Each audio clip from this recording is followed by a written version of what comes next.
और ये लोग बात करेंगे संविधान की। जब आप संविधान के रचयिता का सम्मान नहीं कर सकते तो उस संविधान का क्या सम्मान करेंगे, ये सवाल आपसे पूछना बनता है। और संविधान को पॉकेट में लेके घूमते हैं आप लोग। पॉकेट में लेके घूमने की चीज है हमारा संविधान, अलग अलग मंचों पे लहराने की चीज है हमारा संविधान। एक प्रसंग महोदय आपकी इजाजत से मैं देना चाहूंगा। 2020 में किसी कारणवश मैं अकेले चुनाव लड़ रहा था बिहार विधानसभा का, और उस वक्त मुझे चुनाव प्रचार के दौरान, क्योंकि मैं गठबंधन से अलग था, तो ऐसे ही विपक्षी दल जितने बिहार के हैं, मुझे कहा जाता था कि मैं अपने चुनाव प्रचार में मेरे प्रधानमंत्री की तस्वीर का इस्तेमाल नहीं करूंगा।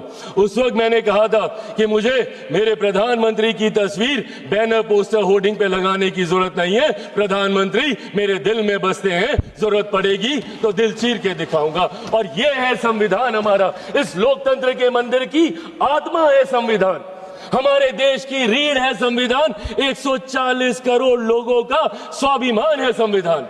कैसे संविधान को आप अलग अलग मंच पे लहराते हैं, उसकी किताब को ये लोग जेब में लेके घूमने का काम करते हैं। और संविधान का सम्मान, with all due respect, Congress बताएगी, जिन्होंने 1975 में देश में इमरजेंसी लगाकर सही मायनों में संविधान की हत्या करने का काम किया। आज ये संविधान का पाठ हमें यहाँ पे सिखाने आए हैं।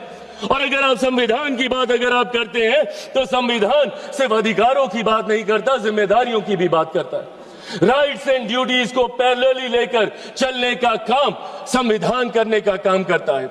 यहां पे आपको अपने राइट्स याद रहते हैं, आप अपने हकों की बात करते हैं, बोलने का अधिकार, बोलने का अधिकार, बोलने का अधिकार, बोलने का अधिकार। देश विरोधी ताकतों की आवाज बनना कतई नहीं हो सकता, उसे कभी नहीं स्वीकार किया जा सकता। आप बोलने की आजादी की बात करते हैं, अपनी जिम्मेदारियों का भी तो एहसास कीजिए। कितनी बार आपने इस सदन का मंच का इस्तेमाल किया, कीजिए इस्तेमाल, पर सिर्फ एक जिद पे अगर आप अड़ जाएंगे कि मैं बोलूंगा तो इस नियम के तहत बोलूंगा, मैं बोलूंगा तो ऐसे बोलूंगा, अब बोलूंगा तब बोलूंगा।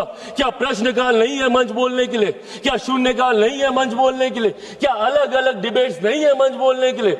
आज राष्ट्रपति जी के अभिभाषण पे आए धन्यवाद प्रस्ताव के ऊपर आप रखते जितनी बातों को रखना है, पर सिर्फ एक जिद कि मैं ऐसी बात बोलूंगा जिसकी कोई प्रामाणिकता नहीं है। और उस जिद के चक्कर में आप भी नहीं बोले, किसी को नहीं बोलने दिया।